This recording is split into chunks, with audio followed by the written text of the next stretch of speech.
Selamat sore. Kita berjumpa lagi di podcast minggu ketiga tanggal 19 April 2020. Seperti biasa, minggu ini juga kita akan membahas mengenai kondisi IHSG, apa hal yang perlu diperhatikan untuk persiapan trading kita satu minggu ke depan. Seperti itu, terima kasih buat komen-komen, like semua dari podcast minggu sebelumnya. Itu yang encourage saya untuk terus membuat podcast. Sorry, suara saya agak bindang karena saya memang flu berat, karena mungkin agak kecapean karena 2 hari terakhir sedang berjalan workshop bandarmologi online. Sedang berjalan dalam 2 hari terakhir, hari Jumat malam sampai jam 11 malam. Kemarin malam pun sampai jam 11 malam, dan melihat antusiasme peserta dan banyaknya materi yang akan diajarkan, saya rasa hari ini pun akan sampai jam 11 malam. Jadi saya nggak ada waktu panjang untuk podcast ini, cuman saya akan sharing apa yang saya bisa dan apa yang saya akan jadi pertimbangan saya buat satu minggu ke depan. Maka seperti itu. Jadi seperti kita ketahui, IHSG sendiri sepanjang minggu kemarin mengalami pelemahan yang nggak terlalu banyak. Di sisi lain, indeks dunia mengalami menguat cukup signifikan. Seingat saya, indeks Amerika menguat dan beberapa indeks Eropa menguat. Memang seperti sudah kita bahas, memang apa yang terjadi di indeks dunia memang sudah mereka bisa dibilang sudah nggak mempedulikan lagi tentang krisis COVID-19, krisis ekonomi, pengangguran dan lain-lain. Jadi memang sudah so far saya nggak tahu apakah strategi itu akan terus digunakan bandar saat ini sampai kemudian hari atau hanya sementara saja, kita nggak tahu. Cuman yang pasti kondisi market sekarang sudah nggak mempedulikan sama krisis-krisis itu, dan so far juga belum ada tanda-tanda kenapa mereka harus peduli lagi. Karena salah satu yang sempat jadi kekhawatiran saya pribadi, kami di CTS, adalah gimana efeknya kalau bursa saham nantinya melihat efek dari kalau para pelaku pasar melihat efek dari COVID-19 lockdown terhadap ekonomi atau terhadap profit perusahaan, terhadap kinerja perusahaan. Ternyata beberapa hari terakhir di minggu lalu banyak yang melaporkan kinerja keuangannya, cuma ya sudah, itu sudah hanya berita saja, nggak banyak dipedulikan. Seperti ini, mungkin saya ada foto sedikit tentang kinerja ini. Tentang ini kinerja bank di Amerika Serikat itu luar biasa. Di kuartal pertama, JP Morgan labanya turun 69%, Bank of America turun 45%, Wells Fargo turun 89%, yang turun 46%, turun 30%, dan lain-lain. Jadi memang bisa dibilang luar biasa penurunannya, tapi kembali lagi, kita di bursa saham itu dikendalikan oleh bandar. Jadi nggak harus selalu mencerminkan harga saham. Kalau memang pengen mencerminkan ya silahkan, itu keputusan bandarnya. Kalau enggak pun kita sebagai trader hanya bisa beradaptasi, karena ujungnya yang punya uang besar, yang punya kepentingan lebih besar, kayak gitu, yang punya kepentingan lebih besar. Sama kurang lebih kayak harga rumah lah. Harga rumah, nggak usah harga rumah, harga cabai gitu, tetap aja mau COVID mau enggak, yang punya supply cabai dalam jumlah besar itu yang menentukan harga cabai. Para akademisi, mahasiswa boleh ngebahas secara teori ekonomi, cuma harga cabai tetap ditentukan oleh bandar cabai. Di saham nggak beda jauh, kayak gitu. Jadi itu hal pertama yang kita lihat, bahwa market sudah memang nggak mempedulikan lagi berita-berita itu. Juga pengangguran ini cukup lama dijadikan indikator tentang keberhasilan atau kegagalan ekonomi di Amerika Serikat. Biasanya pengangguran cuma sampai setinggi ini seminggunya. Per minggunya cuma segini yang melaporkan. Dalam sebulan terakhir, pertama tanggal 21 Maret 3 juta, lalu tanggal 28 Maret 6,8 juta orang di Amerika melaporkan pengangguran, tanggal 4 April 5 juta, tanggal 6 juta, tanggal 11 April itu 5 juta. Berarti kalau di total ada sekitar hampir 20 juta orang nganggur dalam 1 bulan terakhir di Amerika Serikat. Jadi efek ekonominya memang bukan lagi, nggak dipertanyakan lagi. Nggak dipertanyakan lagi, memang mengerikan. Apa yang kami bahas dari awal podcast pertama tentang COVID-19 yang akan memuncak dan sekarang sudah menurun, efek ekonomi yang mengerikan itu terlaksana. Cuman yang memang lebih susah dikendalikan adalah efeknya ke bursa saham. Efeknya ke bursa saham karena memang bursa saham itu nggak diatur oleh para akademisi, oleh para ini enggak. Jadi kalau bursa saham mau sesuai dengan teori-teori ekonomi, jadi bursa saham seluruh dunia harus punya dosen, profesor, doktor, setiap hari tanya ke profesor, Pak Profesor gitu. Harga saham harusnya hari ini gimana ya? Ini pengangguran ada 66 juta. Ada 20 juta nih sebulan terakhir, terus profesornya mikir terus ngasih harga. Sekarang harganya 3.200. Itu kalau memang mau sesuai dengan prinsip ekonomi, sesuai dengan itu. Cuman kan nggak seperti itu. Bursa saham diatur oleh bid dan offer. Jadi itu yang bisa kita pelajari. Bursa saham diatur oleh bid dan offer. Artinya siapa yang punya duit banyak, siapa punya saham banyak, itu yang ngatur. Dan itulah realita saat ini. Itulah the new normal, bahwa kita nggak berita buruk itu nggak banyak lagi berdampak buat kondisi market saat ini. Seperti itu. Apakah ini akan berlangsung terus atau enggak? Sangat susah untuk menebak, karena satu hal lagi yang menarik adalah it's working gitu kondisi saat ini. Maksudnya it's working, saya nggak ngelihat ada kepentingan buat pemain besar untuk cepat-cepat ngebanting market. Saya nggak melihat itu. Nggak ngelihat untuk cepat-cepat kita banting, kita jatuhin lagi marketnya supaya lebih dalam lagi. Saya nggak ngelihat itu. Kenapa? Karena saya nggak bisa ngomong untuk bursa Amerika. Yang pasti bursa Amerika juga nggak mempedulikan data-data buruk. Cuma untuk bursa Indonesia ada beberapa indikator. Kami kan spesialis menganalisa transaksi, menganalisa pergerakan bandar. Kami melihat ada beberapa indikator yang menunjukkan memang banyak dana segar baru yang masuk ke bursa kita.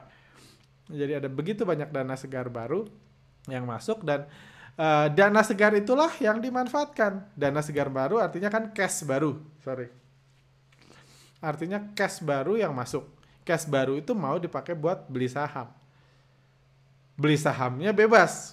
Bandar bebas mau beli saham di harga kejatuhannya di bulan Maret lalu, atau mau diangkat dulu supaya beli sahamnya di atas. Karena ada dana baru. Kita tahu investor yang udah trading lama mungkin udah nyangkut semua, sekarang cuma berharap mudah-mudahan cepat naik. Cuma kan dana baru itu mau beli baru. Jadi itulah yang dimanfaatkan. Gelombang itulah seperti yang dimanfaatkan. Karena memang sekarang bursa saham itu bisa dibilang booming. Karena mau cari duit, bursa saham mungkin salah satu dari sedikit opsi yang masih bisa dilaksanakan. Kayak gitu saya sempat cerita kan. 2 minggu lalu saya meeting sama ratusan businessman, bukan investor, bukan trader saham yang meeting, ratusan businessman di Bandung, dan saya ternyata ada yang di Jakarta juga untuk ikut meeting. Dan banyak businessman yang nanya yang nanya ke saya tentang saham. Kenapa? Karena mungkin mereka lebaran udah punya fasilitas pinjaman, atau pinjamannya sudah cair atau gimana. Tadinya mau dibeliin, baru beli sebagian, tiba-tiba ada cash banyak, nggak tahu mau diapain. Karena apa jadinya? Ya coba masukin saham. Dengar-dengar saham naik nih. Dengar-dengar kayak di Amerika kan, sejak di lockdown, sejak pengangguran banyak, pengangguran membludak, sahamnya naik. Kan seru. Jadi ternyata nggak ngefek, bahkan lebih bagus bursa saham kalau orang di lockdown bisnis berhenti. Karena nggak ada opsi lain. Jadi itulah yang menarik dari kondisi market sekarang. Seperti itu. Jadi itulah pertimbangan yang bisa kita inikan. Kayak gitu. Sekarang mari kita bahas tentang ini. Terus sekarang, jadi oke. Itu antara kondisi real dan kondisi market. Sekarang mari kita bahas inti permasalahannya dulu. Kita sudah bahas inti permasalahannya adalah COVID-19. Penyebaran yang susah dikendalikan, dan satu-satunya solusi yang dimiliki sekarang adalah membatasi ini. Salah satu-satunya opsi yang dimiliki sekarang adalah membatasi hubungan antar manusia, yang otomatis membuat banyak bisnis jadi mati suri. Seperti itu.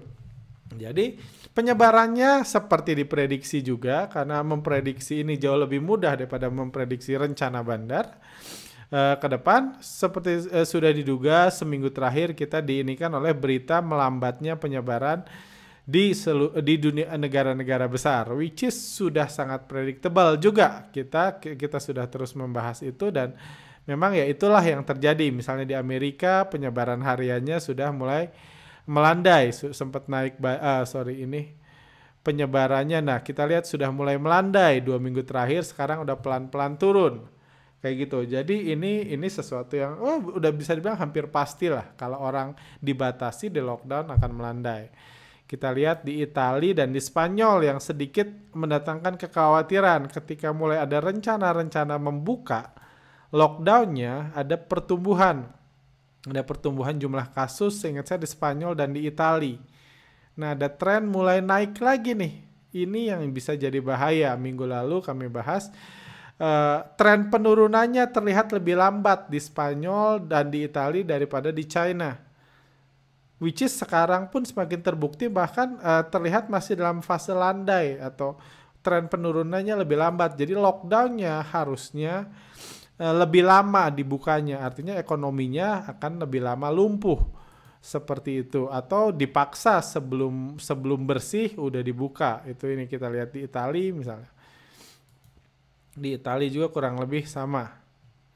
Di Italia juga daily case-nya tren menurun, cuman ada sempat kenaikan dan masih bisa dibilang penurunannya itu lambat banget, beda sama di China. Mungkin ini dari tingkat kedisiplinan masyarakatnya yang mempengaruhi. Terus kalau di Indonesia gimana?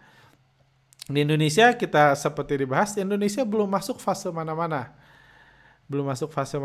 Karena Indonesia pertama tesnya sampai Jumat ini baru 39.000 tes. 39.000 tes, bandingkan dengan Filipina aja udah 59.000 tes. Jadi saya udah pernah bahas, orang yang bisa kena COVID itu adalah orang yang bukan orang yang bisa muncul angkanya di sini, adalah orang yang sudah dites.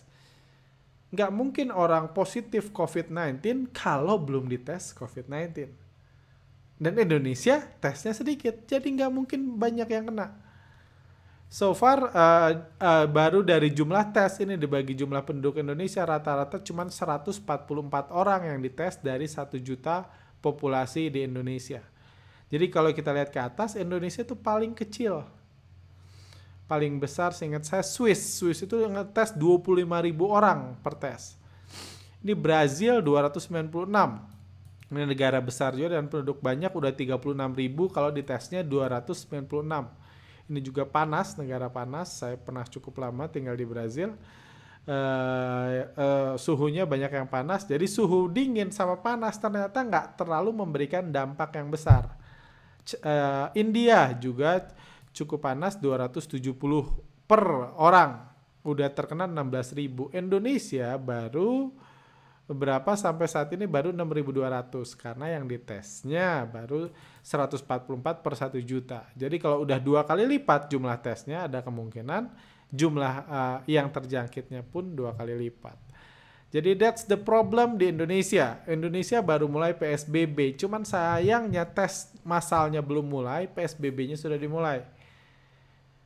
PSBB-nya sudah dimulai, which is nggak ada negatifnya sebenarnya PSBB kalau dalam konten penanganan krisis COVID-19, nggak ada negatifnya PSBB itu. Cuma tentunya negatifnya itu yang paling negatif itu bukan PSBB-nya, tapi bagaimana kita memprediksi kita di fase yang mana. Karena seperti kami udah dari 3 minggu lalu kan udah ngebahas, nanti minggu ini Spanyol mulai melandai, Italia mulai melandai. Nanti setelah ini minggu kemarin kami bilang Amerika sudah di puncak akan mulai turun. Itu kan bisa dibahas karena masif tes. Lucu ya, kita yang di Indonesia bisa memprediksi gimana perkembangan penyebaran COVID-19 di luar negeri. Tapi di negara sendiri nggak bisa. Kenapa? Karena nggak ada tes yang cukup. Jadi itu masalah lain di Indonesia. Itu juga yang mungkin jadi trigger kenapa investor asing terus keluar dari Indonesia. Karena sepertinya agak berat gitu untuk tahu gimana efeknya. Gimana efek dari COVID-19 terhadap ekonomi. Dan kemarin juga terhadap ekonomi Indonesia. Dan kemarin juga keluar berita baru-baru ini, bahkan Sri Mulyani sangat kaget melihat ekonomi Indonesia yang tumbuh negatif 0,68% di kuartal pertama sampai Maret. Ekonomi Indonesia tumbuh 0,68%, minus 0,68%, sorry mana ya. Jadi ini minus. Sri Mulyani shock besar karena kejadian ini, minus 6,8%. Jadi itulah cerminan gimana ekonomi kalau dilanda COVID hampir sepanjang kuartal. Hampir sepanjang kuartal pertama China diserang COVID-19 udah di lockdown sejak akhir Januari dan lain. Ekonominya minus 6,8%. Itu cerminannya. Sekarang di Amerika itu baru sebulan. Profit perbankan itu turun sampai 90%, 80%, 70% kayak gitu. Di Amerika mulai lockdown, seingat saya baru bulan Maret, baru akhir Maret mulai di lockdown. Jadi dengan itu, jadi memang itu masalah besar buat Indonesia saat ini. Kalau kita ngomong ekonomi, ada beberapa feedback dari podcast juga minta kami terus bahas COVID karena ini hubungannya dengan strategi pengusaha. Strategi pengusaha ya memang sangat bingung. Saya pribadi mohon tunggu sebentar. Kenapa kenapa pertumbuhan COVID dan tahu kondisi tes itu di Indonesia itu sangat penting? Karena pada akhirnya semuanya, kalau kita sebagai pengusaha, semuanya harus ada timelinenya. Semuanya harus ada timelinenya. Jadi misalnya sekarang ada pengusaha, saya percaya pengusaha di Indonesia nggak tiba-tiba miskin karena COVID ini. Saya percaya pengusaha-pengusaha yang ada di Indonesia nggak tiba-tiba uang di tabungannya hilang semua dan lain-lain. Saya percaya itu bukan yang terjadi saat ini. Mau resesi, mau itu, yang kaya ya tetap kaya. Cuman pertanyaannya bagi pengusaha yang juga saya dapat masukan adalah ini kondisinya sampai kapan? Mereka harus ngapain dalam kondisi ini? Itu kan masalahnya. Indonesia itu mau di lockdown sampai kapan? PSBB ini sampai kapan? Ini baru mulai. Apakah seminggu, 2 minggu, sebulan, 2 bulan? Karena itu matters bagi mereka yang misalnya, punya pegawai banyak. Saya pribadi nggak punya pegawai banyak aja matters. Ada pegawai yang udah harus work from home dan itu nyusahin banget. Dan sampai kapan work from home, sampai kapan PSBB, saya sendiri nggak tahu. Jadi itu matters banget buat dunia usaha untuk punya timeline. Karena misalnya kalau timelinenya adalah ini 2 bulan, nanti akan berjalan seperti normal lagi. Misalnya krisisnya seperti itu. Berarti pengusaha bisa nimbang-nimbang apakah saya mau PHK sebagian, mau dikasih gaji 20%, dikasih gaji 50%, nanti 2 bulan lagi balik. Kan enak kalau usaha kayak gitu. Cuman karena ini nggak jelas, sangat susah bagi pengusaha. Apakah mereka mau mengorbankan hartanya, uang tabungannya ini untuk dimasukin ke usahanya? Atau nggak usah pengusaha, untuk perusahaan TBK deh. Apakah mereka mengorbankan seluruh cashnya untuk ngegaji pegawai sementara tokonya tutup, sementara mereka punya banyak kewajiban untuk membayar hutang, membayar obligasi, membayar lain-lain, surat hutang dan lain-lain. Itu juga kan kendala yang besar bagi pengusaha. Makanya pengusaha teriak-teriak, ini stres karena nggak tahu caranya gimana untuk handle masalah ini. Karena nggak ada timeline yang jelas. Bahkan bayangan dari timeline pun belum ada saat ini. Kayak gitu. Kita belum memastikan kan kita juga belum tahu di Italia bakal dibuka lockdownnya atau enggak, kita belum tahu. Tapi at least trennya udah menurun. Di Indonesia trennya naik, turun atau landai nih nggak tahu sama sekali. Jadi itu efek yang sangat mengkhawatirkan buat dunia usaha. Dan cuman di sisi lain itu jadi menguntungkan buat saham. Karena pengusaha, kalau kita nggak balik ke pengusaha lagi, pengusaha mungkin dia nggak tahu usahanya apa. Saya dengar ada hotel besar di Bandung ini, yang pegawainya besar banget, kalau saya sebut namanya semua tahu, yang pegawainya di PHK semua. Semua. Pegawai operasional, manajemennya semuanya di PHK.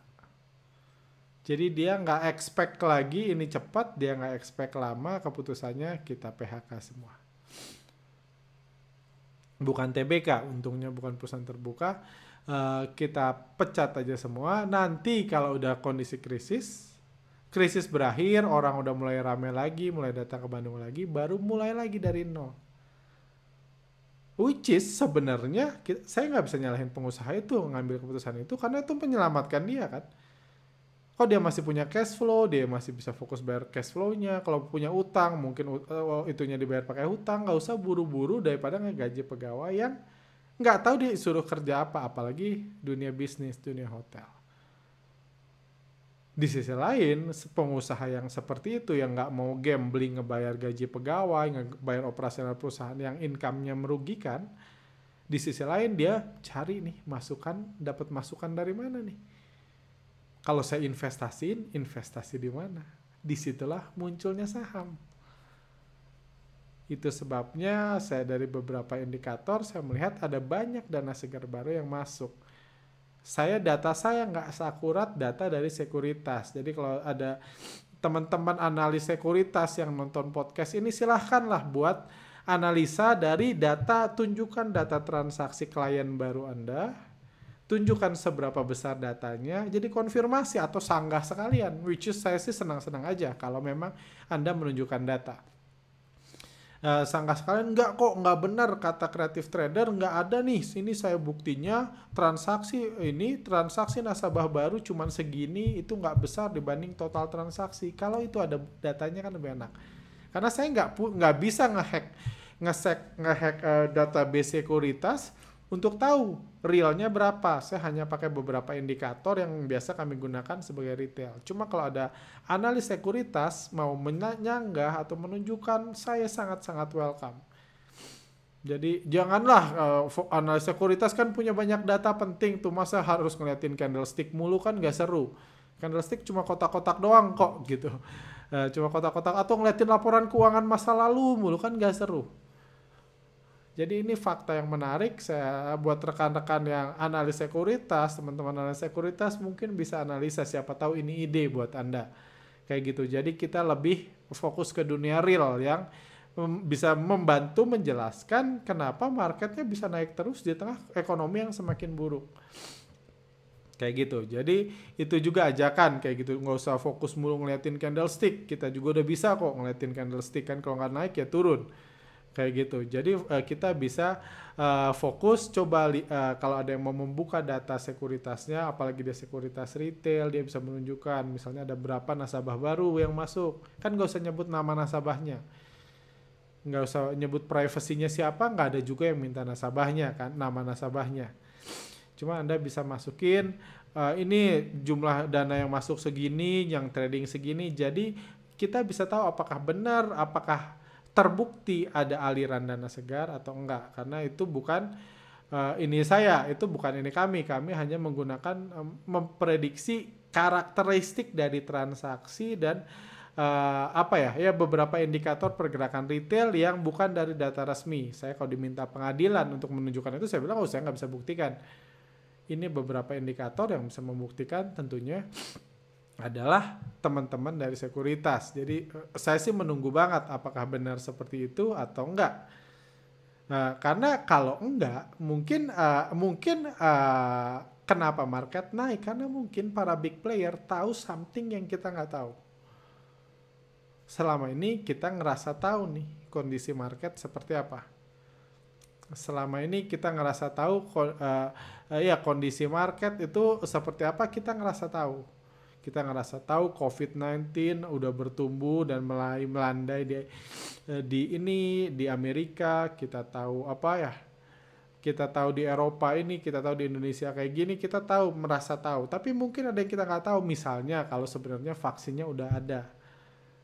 Itu kan kita nggak tahu. Kita cuma nunggu berita, sebenarnya udah ada, cuman belum dipublish. Kita nggak tahu itu, mungkin Bandar tahu. Jadi kalau memang nggak ada dana segar baru dan market nggak sedang dirubah jadi kasino, jadi big player memang beli karena ada optimisme yang sangat tinggi tentang market ke depan yang akan segera meroket, ekonomi yang semakin hari semakin baik ke depannya, terlepas dari krisis ini, kita bisa beralih ke asumsi itu. Cuman ya itu dia, kalau asumsi kami dari segala indikator yang kami lihat pemain besar jualan di harga atas, dan untuk mereka jualan harus ada yang beli, dan yang belinya kami lihat banyak dari dana segar yang disuntikan baru. Kita tahu ada dana bailout yang sangat membantu banget buat investor asing keluar dari Indonesia. Belum dengar lagi kabarnya apakah dana bailout itu terus disuntikan sekarang atau enggak. Cuma itu yang kita tahu, ada dana bailout dan ada dana segar. Saya juga pernah saya banyak tahu secara pribadi pun banyak investor yang masuk ke bursa saham di masa krisis ini. Artinya dana segar baru yang akan mulai beli saham. Ketika mereka beli harus ada yang jual. Yang jualnya terlihat Bandar, dan Bandar terlihat menaikkan harga sahamnya. Seperti itu. Jadi skenarionya yang kami bayangkan seperti itu. Mudah-mudahan ada teman sekuritas yang bisa ngebantu atau ini either menyangga atau mensupport saya sendiri. Kalau saya dikasih datanya, saya dengan senang hati mempublikasi datanya dan bilang kalau saya salah pun saya dengan hati bilang gitu. Kalau ada misalnya salah satu sekuritas retail terbesar nunjukin data nasabah barunya dan transaksinya berapa, saya dengan senang hati mempublish. Seperti itu. Oke, balik biar nggak terlalu lama, kita balik ke IHSG. IHSG sendiri minggu kemarin asing jualan besar-besaran banget selama 5 hari perdagangan kemarin. Kalau bisa kita lihat, asing jualan 2,8 triliun. IHSG terkoreksi dan asing jualan 2,8 triliun. Ini angka yang sangat luar biasa. Angka yang sangat luar biasa untuk istilahnya nyairin aset 2,8 triliun dalam kondisi market seperti ini luar biasa susah. Sederhananya Anda punya aset, punya properti, punya mall, atau punya apapun senilai 2,8 triliun, Anda mau cairin sekarang bakal susah banget nyari pembelinya. Siapa yang mau beli? Dan asing minggu lalu bisa nyairin 2,8 triliun di market Indonesia. Artinya daya beli investor lokal sangat besar. Padahal kenyataannya pengusaha semua ketar-ketir.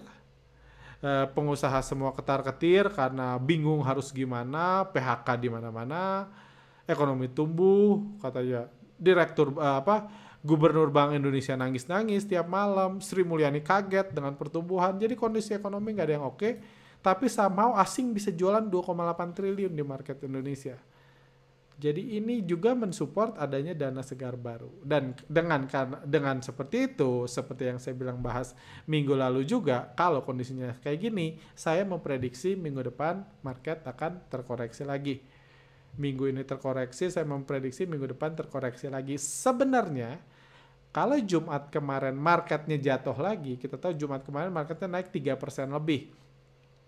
Setelah jatuh dalam 3%-an di hari Kamisnya. Kalau Jumat kemarin marketnya jatuh lagi, saya akan memprediksi IHSG akan naik. Karena biasanya di masa kepanikan akan ada aksi markup di mana harganya dibuat rebound. Cuman karena sudah di markup hari Jumat, jadi saya nggak terlalu optimis marketnya akan naik di minggu depan. Jadi saya prediksi saya negatif. Saya nggak ada waktu untuk membahas ke sahamnya, saham one by one, cuman basically saya melihat kondisinya sih seperti itu. Kondisinya negatif. Sejauh ini saya melihat kita harus hati-hati, tapi satu lagi saya belum melihat ada potensi bantingan kepanikan yang sangat besar yang akan terjadi minggu depan. Jadi kalau terkoreksi pun ya terkoreksinya terbatas, akan ada markup lagi. Karena itu terbukti works, at least buat investor asing yang sedang jualan. Memaintain harga saham-saham blue chip udah turun banyak, naik lagi, itu terbukti works mendatangkan minat beli investor lokal, jadi asingnya bisa keluar. Tadi saya sudah bahas juga kenapa asing pengen keluar, kemungkinan karena memang kondisi Indonesia ini berpotensi lebih buruk dari banyak kondisi negara lain. Dari sisi tes aja Indonesia lebih kecil. Saya nggak sedang mendoakan, cuman saya sedang melihat data gitu. Jadi rekan-rekan yang mau invest, yang mau trading, apalagi baru masuk, at least tahu datanya lah. Kan spekulasi nggak menyarankan, saya nggak menyalahkan mereka yang berspekulasi, cuman ada baiknya berspekulasi, mengetahui semua possibility dan semua data. Kalau Anda mau berspekulasi lagi silahkan, saya pribadi so far masih melihat IHSG itu belum menarik buat invest jangka panjang saat ini. Buat invest jangka panjang belum menarik, tapi buat trading tetap menarik. Asal trading kan artinya berspekulasi. Kita tahu nih perusahaan masih pada tutup nih. Kedepannya bakal kemungkinan at least seminggu 2 minggu lagi bakal terus tutup. Memang aneh kalau perusahaannya tutup kok harga auto reject atas, kan memang aneh. Kayak gitu, ada apa nih gitu kan.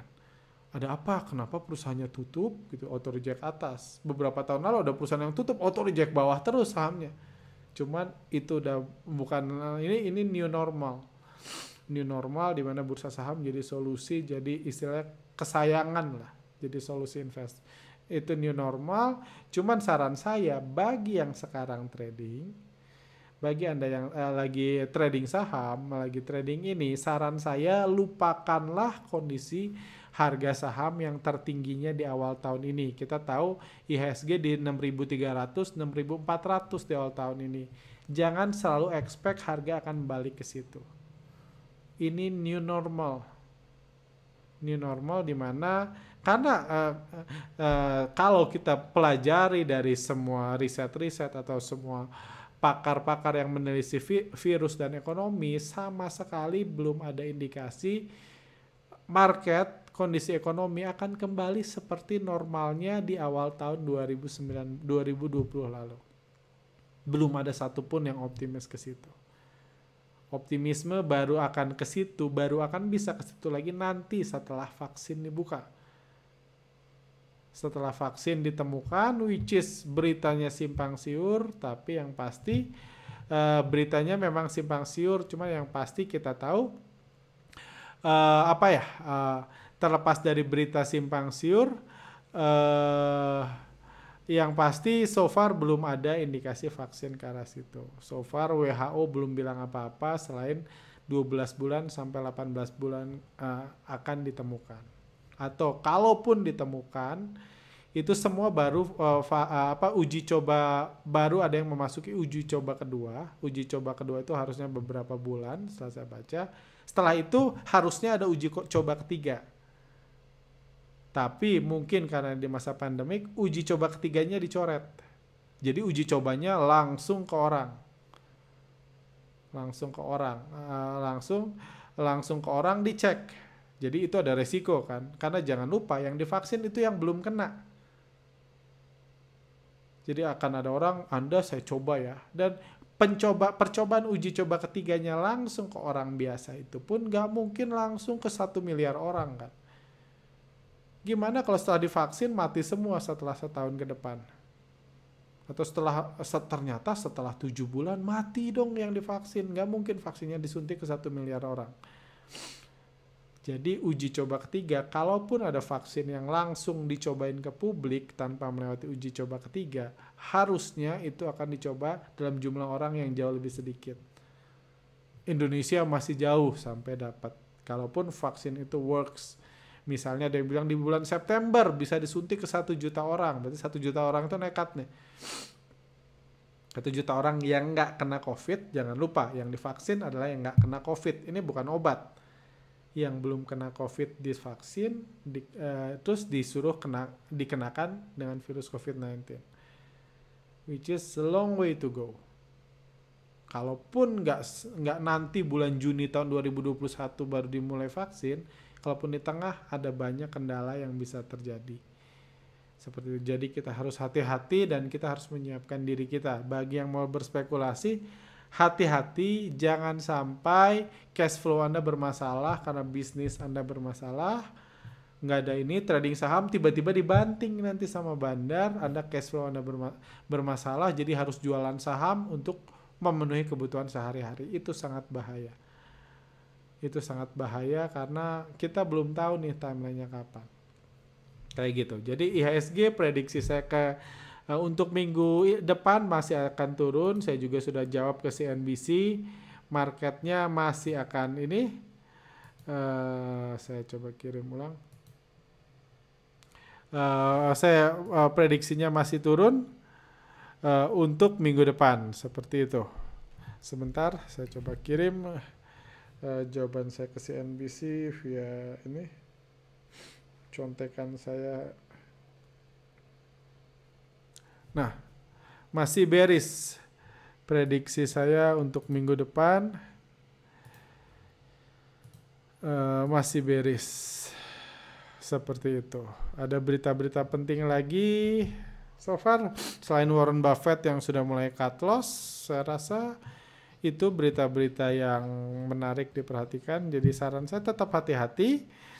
Untuk hari ini saya rasa saya nggak akan sempat untuk buat podcast lanjutan saham-saham pilihan. Cuman saya akan coba posting hari Selasa, Senin malam untuk podcast selanjutannya. Jadi bagi rekan-rekan yang pengen ada sahamnya dibahas dan lain-lain, silahkan taruh di kolom komentar di bawah. Jangan lupa subscribe, jangan lupa like kalau Anda suka konten ini. Seperti itu. Jadi basically saya melihat kondisi market masih buruk.